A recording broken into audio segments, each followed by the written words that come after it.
Mate, right over your thumb. Right so he has to defeat my pronation. This right over. Yes. Yes. Challenge accepted. I'm guaranteeing you that's the strongest pronation in the world. It's not getting turned over. I don't agree with this statement. I don't think Michael has the strongest pronation in the world. I think that would be Levan Saginashvili. Levan has taken both Hermes Gasparini and Devon Larratt's hand, and this is something which Michael wasn't able to do when he last faced Devon Larratt and Hermes Gasparini. Even Devon has a stronger pronation than Michael. He was also able to take Hermes Gasparini's hand and Michael couldn't. Maybe it's because Devon's pronation comes from a greater height. It's a leverage thing, but still his pronation is more effective than Michael Todd. Michael is not one of those guys who wouldn't work hard if he's underestimating his opponent. The last time he did that was before the first Hermes Gasparini match back in 2017. He underestimated Hermes. He didn't really prepare well for this match. He just showed up and he nearly lost that super match. But since then, he hasn't done that. But still, even if Michael is working really hard for this match, there's still a problem. When you give your opponent no chance of doing something, but then he does exactly that, your whole plan can go outside the window. Your whole plan can go upside down. For example, take a look at this statement from Michael. Vitaly is extremely dangerous, but he only has one shot, and that's flash pin me. If that match stops, there's no chance he beats me. I'm not saying that Vitaly can 100% defeat Michael even if the match stops, but let's assume the match gets stopped and still somehow Vitaly manages to find a way by which he not only defeats Michael but also manages to preserve his energy for the next rounds. What would Michael do then? This is something that he has not expected, and this is something that he won't be prepared for.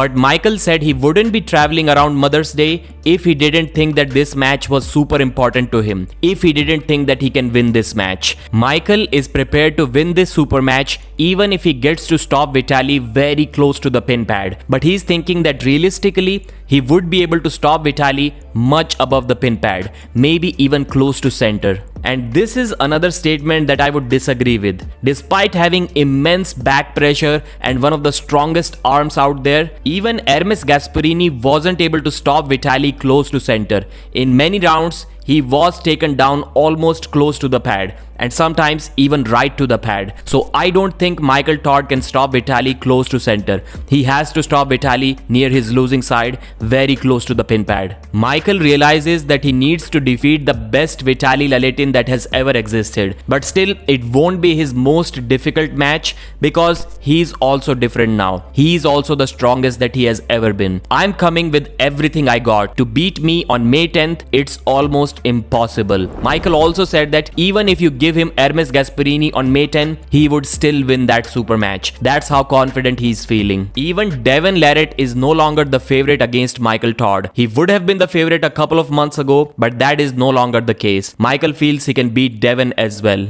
And coming back to this Vitaly versus Michael match, I think Michael has a point. Despite him clearly being overconfident for this match, he has a point when he says that Vitaly Laletin cannot beat him without climbing on top of his fingers. And this is something which we have never seen from Vitaly. He just clamps his fingers really hard on his opponent's hand and he goes sideways. That's all he does. I don't remember him ever opening his fingers, trying to climb on top of his opponent's fingers and then go for the pin. He does that outside of straps to not let his opponent slip, but he never does that inside the straps. And that is something that you must do in order to beat Michael. That is why even in my eyes, Michael Todd is the favorite to win this match, but not in the manner Michael is planning to beat Vitaly. What are your thoughts about this? Please mention them in the comment section, like the video, and I'll see you again.